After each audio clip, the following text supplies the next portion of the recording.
Husband को भी lockup में डाला, मुन्ना कुरैशी को भी लॉकअप में डाला, और रह गया कौन घर पे? कोई भी नहीं। मोदी जी है ना, और हमारा मकान फिर भी टूट गया। अभी उनके काफी दिनों से मैं ऐड सुन रही थी कि सपने नहीं हकीकत बुनते, तभी तो लोग मोदी को चुनते। हमारी हकीकत। मनोज तिवारी ने कहा था मैं आपका मकान बनवाऊंगा, खाना खाऊंगा आपके मकान में बैठ के। अब कहाँ से खाना खाएंगे? हमने जो बाहर ये झोपड़ी डाल रखी दिखाई है कैमरे से, जी देखा है, तो मतलब उसके अंदर बैठ के खाना खाएंगे बाहर रोड पे हमारे साथ में? इतना नहीं है, इतना अन्याय। मैं सबसे बस यही अपील करना चाहूंगी, प्लीज आप मुझे मेरा मकान रिटर्न कर दीजिए, और वो भी कागजों समेत। जी से रिक्वेस्ट है कि हमारा घर हमें दिला दिया जाए प्लीज। नमस्कार दोस्तों, मैं हूं राहुल देवनियन। आप देख रहे हैं क्या कहती है पब्लिक। मैं अभी मौजूद हूं दिल्ली के खजूरी खास जगह पे। ये घटना की या कहीं ये खबर की मैं ग्राउंड रिपोर्टिंग आपको कर रहा हूं, और आपको ये सोचने पे मजबूर हो जाएंगे कि प्रशासन, शासन और सिस्टम अपने रियल हीरो के साथ ऐसा भी कुछ कर सकती है। जी हाँ, याद करिए वो दिन, ज़्यादा नहीं बस 2 महीने पहले जाइए, नवंबर के महीना में उत्तर काशी टनल में 41 मजदूर फंस गए थे। 17 दिनों से पूरे देश जान की दुआ मांग रही थी कि उनको कैसे निकाला जाए। पूरी शासन, प्रशासन और पूरा सिस्टम हिल गया था, काम नहीं कर रहा था, कैसे निकाली जाए। अमेरिका की कंपनी तक वहाँ पे आई थी और वो फेल हो गई थी। तब जाके वकील कुरैशी और उनकी टीम ने मोर्चा संभाला और लगातार 26 घंटे लगातार मेहनत करके और 41 जानों को बचाया। ये कहिए कि 41 जानें ही नहीं बचाई, बल्कि उनकी घर उजड़ने से भी बचाया। और आज देखिए उन्हीं का घर उजाड़ दिया गया है। जी हाँ, हम सही बता रहे हैं आपको। ये जो देख रहे हैं, ये वकील जो कुरैशी हैं, उन्हीं का ये घर है, जिन्होंने 41 जानें बचाई, उनकी घर को उजड़ने से बचाया, और आज उनकी घर को ही उजाड़ दिया गया है। तो आप सोचेंगे कि ये दिल्ली में है, घर उजाड़ा है, तो किसने उजाड़ा होगा? तो आप सुनेंगे दिल्ली में तो आम आदमी पार्टी की सरकार है। तो आपको बता दें कि ये जो कार्रवाई हुई है, बुलडोजर से हटाया गया है, ये डीडीए ने की है, दिल्ली डेवलपमेंट अथॉरिटी, यानी दिल्ली विकास प्राधिकरण। आप देखिए कि उनका कैसा विकास है।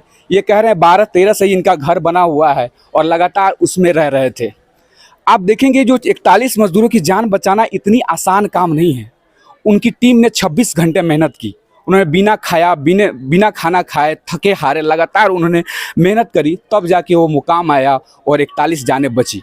उसके बाद पूरी उनके एवज में उनको बोला गया कि एवज में क्या चाहिए, तो उन्होंने 1 रुपया भी लेने से मना कर दिया। तब जाके इतना बड़ा उन्होंने दिल दिखाया, तो पूरे भारत के लोगों ने अपना दिल खोल दिया और उनको काफ़ी चर्चा में रहे, उनको काफ़ी बधाइयाँ आई। प्रधानमंत्री मोदी ने ट्वीट कर कर बधाई दी। उत्तराखंड के जो मुख्यमंत्री हैं पुष्कर सिंह धामी, उन्होंने भी बधाई दी। और यहाँ की जो उत्तर पूर्वी की दिल्ली के जो सांसद हैं मनोज तिवारी ने उनसे खास आके मुलाकात की और उनकी पीठ थपथपाई और कहा कि आपको क्या चाहिए। तो उन्होंने बस यही कहा था कि जो मेरा घर है ना, बस बच्चों के रहने के लिए मेरा घर चाहिए, घर बनवा देना चाहिए। घर उनका टूटा हुआ था, एक 8x8 का कमरा था बस। लेकिन देखिए उन्होंने कहा था ठीक है, घर भी बनेगा और मैं आकर आपके साथ खाना भी खाऊंगा।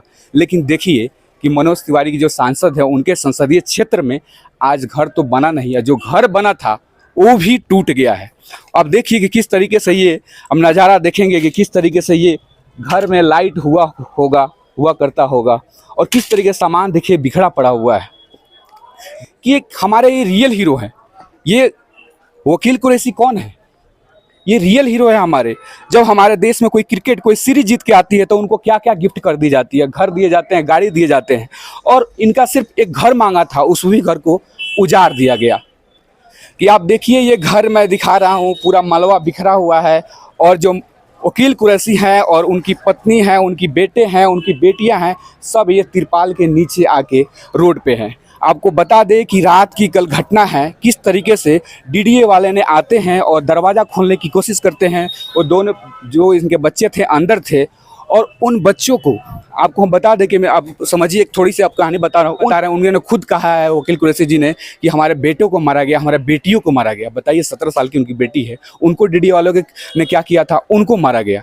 उसके बाद उनको बाहर कर दिया गया। आप देख सकते हैं ये जो दीवार है डीडीए वाले ने जोड़ दिया है, और ये इनका पूरा परिवार, आज रियल हीरो का पूरा परिवार आज तिरपाल के नीचे है। अब देखिए किस तरीके से हमारे रियल हीरो यहाँ पे बैठे हुए हैं। लगाती हूँ। तो और मेरी मम्मा ने अपनी जेवर भी बेच दी इसलिए अब मेरी मम्मा के पास कोई पॉलिटिक्स नहीं है, क्योंकि मीडिया वाले ने मांग सकती कि हम आपकी फाइल खत्म कर देंगे आप। शबाना हसन आप वकील हसन की बीवी हूँ, वकील हसन की बीवी हूँ मैं, शबाना हसन। मैम कल क्या हुआ कुछ बताएंगे आप? कल छोड़ दिया गया, आपका आशियाना दिखा दिया। मेरा घर था 80 गज का, जैसा हमने थोड़ा थोड़ा करके, जैसे एक पंछी होता है ना, पक्षी, वो एक तिनका कर करके, एक बैयर होता है, तिनका कर करके अपना घोंसला बनाता है वो। और इसी तरीके से हमने भी थोड़ा थोड़ा करके अपना घर बनाया था। 80 गज का मेरा मकान था। कितने साल से आप रह रहे थे? सन 2013 के स्टार्टिंग से हम लोग इस मकान में रह रहे थे। 9-10 से ये मकान हमारा पड़ा हुआ था खाली, और जैसे ही हमने इस मकान को बना कर हम उसमें शिफ्ट हुए ना, तभी डीडी वालों ने हमें परेशान करना शुरू कर दिया। मैम अगर कल की बात करें तो कल आप कहाँ थे? घर में ही थे? नहीं, मैं मोदी नगर गई हुई थी, अपने पिहर गई हुई थी, मेरी भतीजा हुआ था। 3 ही दिन मुझे हुए थे गए हुए, और मेरे हस्बैंड कल किसी काम से गए थे। तो बच्चे घर में अकेले थे, बेटा था, छोटा बेटा था, बेटी थी, और वो लोग आके दरवाज़ा बजाया। बच्चे ने दरवाज़ा नहीं खोला तो उन्होंने ज़बरदस्ती की। जब ज़बरदस्ती करने के बाद भी बच्चे ने दरवाज़ा नहीं खोला, तो उसके बाद उन्होंने पता है इन्होंने बच्चे ने अंदर से लॉक कर लिया, तो उन्होंने गेती लेके और हथौड़े लेके दरवाज़ा तोड़ा। गेती और हथौड़े से दरवाज़ा तोड़ने के बाद में वो पूरा दरवाज़ा नहीं टूटा, तो फिर उन्होंने जेसीबी से तोड़ा। बच्चा मेरा लड़का दरवाजे के आगे अड़ गया, और लड़की ने गैस सिलेंडर खोल लिया। क्या कोई बात नहीं, जब हमारा मकान टूटा तो हम जी के क्या करेंगे। तो पुलिस वालों ने अंदर घुस के इनमें बजाया, बेटे में भी बजाया, बेटी में भी बजाया, और फिर इन्हें पुलिस थाने में डाल दिया, लॉकअप में। हस्बैंड को भी लॉकअप में डाला, मुन्ना कुरैशी को भी लॉकअप में डाला। और रह गया कौन घर पे? कोई भी नहीं। मैं रास्ते में सफ़र में थी, बच्चे, लड़की भी वहाँ थी थाने में, घर बचा अकेला। सारा घर तहस नहस करके, कुछ सामान तो बाहर निकला है और कुछ सामान अंदर ही खत्म हो गया। मैम इतनी बड़ी काम वकील हसन जी ने किया, देश के लिए 41 मजदूरों की जान बचाई, उनकी घर को बचाया, घर को उजड़ने से बचाया, और आपका ही आज घर टूट गया। तो कभी आपने सोचा था कि ऐसा भी कुछ होगा? अब नहीं, हम पहले सोचते थे शायद हमारा घर नहीं बचेगा, पर जब से उत्तरकाशी से आए थे ना, तब से हम खुश थे। हम यूँ खुश थे, मनोज तिवारी जी ने हमें आश्वासन दिया था तुम्हारा घर मैं बनवाऊंगा, तो हम अब ये कहते हैं अब हमारा घर कहीं नहीं जाएगा। आरिश का पापा जी, मैं उनसे कहती थी हमारा मकान तो माशाल्लाह 1 करोड़ का है, मेन रोड का मकान है, बहुत अच्छा मकान है, अब ये कहीं नहीं जाएगा। ठीक है मैम, जितने भी लोग उस समय आपको बधाइयाँ दी, प्रधानमंत्री मोदी ने भी ट्वीट किया, पुष्कर सिंह धामी जो उत्तराखंड के मुख्यमंत्री हैं, प्रधानमंत्री मोदी जी ने कुछ नहीं ट्वीट किया था, उन्होंने ट्वीट हमें नहीं किया, बधाई दिया था। वो उन्हें दिया था, हाँ उन्हें दिया था जो अंदर मजदूर थे, ठीक है, उनसे बात भी की थी। लेकिन आप लोगों से बात नहीं, हमारे से भी कुछ भी कोई बातचीत नहीं हुई अभी तक, ना केजरीवाल से, ना प्रधानमंत्री से। तो जैसे मनोज तिवारी ने आया था, उन्होंने कहा भी था कि आप घर बनवाएंगे और आपके साथ खाएंगे। जी जी तो जी। अभी तक कोई बड़े मंत्री या कुछ तरीके से विधायक रात से कोई भी नहीं आया, और ना ही किसी से बात हुई, ठीक है, किसी से भी। आप क्या मतलब ओवरऑल क्या कहना चाहेंगे उन सारे अथॉरिटी वाले के लिए, डीडीए के जितने भी मंत्री हैं? मैं सबसे बस यही अपील करना चाहूँगी, प्लीज़ आप मुझे मेरा मकान रिटर्न कर दीजिए, और वो भी कागजों समेत। वकील हसन की लड़की हूँ मैं। उस वक्त घर में थी और दरवाज़ा उस वक्त बंद था, तो कुछ लोग आए थे, मीडिया वाले थे, वे लोग नहीं कह सकते। तो मैंने उनसे पूछा आप कौन हैं? कहने लगे कि हम आपके पड़ोसी हैं, हमें आपसे बात करनी है। मैं घबरा गई, तो मैंने दरवाजे को बंद कर दिया, लॉक कर दिया एकदम। तो मैंने पूछा कि मैंने उनको बताया कि पापा घर पे नहीं है, घर पे कोई नहीं है, क्योंकि भैया भी उस वक्त सो रहे थे। कहने लगे कि नहीं कोई बात नहीं, पापा आ जाएंगे, तुम दरवाज़ा खोलो। मैंने नहीं खोला, जैसे भी उस वक्त उन्होंने आगे खड़ी कर रखी थी ताकि मैं दरवाज़ा खोल दूँ। मैंने तब भी नहीं खोला क्योंकि मैं डर गई थी।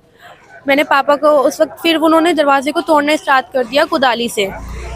मैंने पापा को फ़ोन करा कि पापा कोई आए हैं और इस तरीके से कर रहे हैं। तो पापा ने कहा कि आप घबराओ नहीं ना, और मैं अभी आ रहा हूँ। तो पापा जैसे ही आए, या तो कह रहे थे कि हमें आपके पापा से बात करनी है, या फिर उनके साथ में ये लोग ऐसे पेश आए। उनको डायरेक्ट पुलिस स्टेशन ले गए और कुदाली से दरवाजे को तोड़ा। मैंने तोड़ने नहीं दिया, तो कर रहे थे एक्टिविटीज़, फिर भी जैसे भी करके घर तो टूट गया। अब तो जैसे ही घर टूटा, जैसे दरवाज़ा टूटा, तो दरवाज़ा खुलते के साथ ही मेरे भैया के उन्होंने बहुत मारा। मेरे भैया के, देखिए आप, मेरे भैया के घुटने में भी खून निकल रहा है, और लेडीज़ पुलिस ने मुझे भी मारा था, अंदर स्लैप किया था जी। और जब उस वक्त कह रहे थे कि जो तुम्हें तो बताते हैं हम, और पुलिस स्टेशन में जाने के बाद जब मम्मा आ गई तो मैंने उनसे कहा तो कहने लगे कि नहीं, हमने तो आपके नहीं मारा, आपके पास में प्रूफ क्या है, क्या किसी ने देखा कि हमने आपके मारा था? अब उन्होंने मेरे मारा इस बात का भी वो नहीं है, और मैं तो नाबालिग हूँ। ऊपर से वो मुझे पुलिस स्टेशन में लेकर गए, वहाँ पर उन्होंने मुझे बिठा के रखा, जाने बिल्कुल भी नहीं दिया। उन्होंने मुझे शाम के वक्त छोड़ा जब ये दीवार बन गई उस वक्त। और मेरे पापा, भैया और मुन्ना कुरैशी जो मेरे चाचू लगते हैं, वो जैसे आए, उन्होंने इनसे कहा कि आप ऐसा क्यों कर रहे हैं, ऐसा ना करो, और ये तो वे है। तो कहने लगे कि उनके एक तो चांटा मारा उन्होंने, उनके स्लैप करके, और तुरंत उनको पुलिस स्टेशन ले गए। उनको भी बंद कर दिया, भैया भी बंद थे और पापा भी बंद थे, और मुझे भी वहीं पे बिठाया हुआ था। कह रहे थे कि आप बदतमीजी कर रहे हो, अगर हम अपने हक के लिए बोल रहे थे हम बदतमीजी कर रहे हैं। मनोज तिवारी जी ने कहा था कि आपको बताइए कि हमारे पापा ने उनसे इसी फीस नहीं मांग रखी थी कि हमारा जो मकान है हमें ये मिल जाए। तो सभी यही कह रहे थे कि बताइए आपको क्या चाहिए, आपको क्या चाहिए। पापा ने कहा हमें कुछ भी नहीं चाहिए, सिर्फ जो मेरा मकान है ना मुझे वो दे दो, हमने इस पर कोई कब्जा तो नहीं करा है, हम अपनी चीज़ ही तो मांग रहे हैं, ये कि उस पर अपना हक मांग रहे हैं, कोई भी आके उसको अनऑथराइज ना कह सके। उन्होंने कहा आप घबराओ नहीं ना, ये तो तिनका है, आप कुछ भी मांग सकते हैं, और ये प्लॉट तो आप ही का है, कहीं नहीं जाएगा, कोई अनऑथराइज नहीं है। और मेरे पापा ने बोला कि अब हम इसको बना सकते हैं। मैंने कहा हाँ हाँ बिल्कुल, और तो और मैं खुद खड़ा होकर आपका मकान बनवाऊंगा, और हम साथ में बैठ के दावत खाएंगे आप ही के घर में बनने के बाद। अब मकान तो टूट गया हमारा, उन्होंने तो कहा था कि मकान बनेगा, हमने हमारा आगे से टूट रहा था, हमने उस तक को हमने रिपेयर नहीं करा, इसलिए ताकि कोई बात ना हो जाए, इसी वजह से कि इसको कोई भी ऐसा ना कहलाया जाए। हमने ऐसी कुछ भी हरकत नहीं करी, उसके बाद भी हमारा मकान फिर भी टूट गया। प्रधानमंत्री जी को सबका न्याय, सबका विकास, सबके साथ, मोदी जी है ना, और हमारा मकान फिर भी टूट गया। अभी उनके काफ़ी दिनों से मैं ऐड सुन रही थी कि सपने नहीं हकीकत बुनते, तभी तो लोग मोदी को चुनते। हमारी हकीकत, मोदी जी से रिक्वेस्ट है कि हमारा घर हमें दिला दिया जाए प्लीज़, हमें और ना सताया जाए। कहने को तो सता भी नहीं रहे, लेकिन हम तो बिल्कुल बेबस हो चुके हैं ना। इनलीगल, जब ये मकान बिका था तब क्यों नहीं उन्होंने बताया कि ये इनलीगल है, बनने के बाद इसको इनलीगल बता रहे हैं। इंसान टूट जाता है बार बार, और उसके बाद में फिर ये बात क्यों कहते हैं कि आप ऐसा कर दीजिए आपकी फाइल खत्म हो जाएगी, सिर्फ फाइल है, चुगली है और कुछ नहीं। जब नहीं कर पाते तो टूट जाता है, और ना ही बिना किसी नोटिस के, विदाउट नोटिस जी, कोई भी नोटिस नहीं। उस इंसान का घर रेड माइनर्स का, उनमें से एक व्यक्ति जो कि मैन लीडर था, उन्हें तो कुछ नहीं मांगा था, सिर्फ अपना घर। हम कहने लगे हमारी छोट लग जाएगी, कहने लगे आज चाहे तुम हम जान से मर, आज चाहे तुम मर जाओ, हम घर तोड़ के जाएंगे, ऐसा बोल रहे थे। मैं कहा हम मर जाएंगे, सिलेंडर खोल दिया मैंने, तो सिलेंडर खोलने के बाद कहने लगे खोल लो क्या होगा। सिलेंडर खोलने के बाद रेगुलर उन्होंने दरवाजे पे घन बजाया। मेरे पापा को मुझे बस बता दे हुए शर्म आ रही है, जो रेड माइनर्स के जो लीडर थे, जो मेन लीडर थे, उन्हें धक्का मारते हुए लेके गए, अर्जी का हम गाड़ी में बिठा के लॉकअप में बंद कर दिए, उनका फ़ोन जब्त कर लिया। कहाँ का नहीं आए, हमारे लिए तो संविधान, उनके लिए कौन सा संविधान है। हम करे तो गलत, गेट तोड़ा, गेट तोड़ के अंदर आके मेरा कॉलर पकड़ा उन्होंने, कॉलर पकड़ के मेरे मुंह पे हाथापाई करी मेरे साथ, मेरे मारा उन्होंने, चाटे मारे उन्होंने मेरे। फिर मुझे पकड़ के ले गए गाड़ी में, मेरे देखे घुटने में खून लग रहा, सूख गया अब तो, खैर ये खून लग रहा है, अब तो खैर सूख गया। तो गाड़ी में लेके गए, मेरे मुंह पे चाटे मारे, मुंह से लगा था खून निकला था, ये गिरा हुआ, ये रहा। तो फिर उन्होंने चाटे मारे मेरे, अर्जी का नाम ले जाके मुझे लॉकअप में बंद कर दिया। मेरी सिस्टर को भी ले गए, सिस्टर का ही मारा लेडीज पुलिस ने। बताइए कहाँ का वो है, मैं 17 साल का हूँ, मेरी सिस्टर 18वीं में लगा हूँ, मैं इस साल हो जाऊंगा 18 साल का, अभी मैं 17 साल का हूँ, नाबालिग हूँ। जो मेरी सिस्टर है वो है 15 साल की, उसके लेडीज पुलिस ने बजाया। बताइए, घर भी तोड़ रहे, हमारी प्रॉपर्टी का नुकसान कर रहे और हमारे ही बजा रहे, हमारी पिटाई कर रहे, कहाँ का नहीं आए। मनोज तिवारी ने कहा था मैं आपका मकान बनवाऊंगा, खाना खाऊंगा आपके मकान में बैठ के। अब कहाँ से खाना खाएंगे, हमने जो बाहर झोपड़ी डाल रखी दिखाई है कैमरे से, जी देखा है, तो मतलब उसके अंदर बैठ के खाना खाएंगे बाहर रोड पे हमारे साथ में। इतना अन्याय, इतना अन्याय, इतना ज्यादा अन्याय। मैं कहना चाहूंगा जब तक हमारा घर वापस नहीं मिलेगा, यहीं पे हम नहीं हटने वाले, चाहे हम यहाँ पे अपनी जान दे देंगे, चाहे हम पे लाठी चार्ज हो जाए, हम नहीं हटने वाले।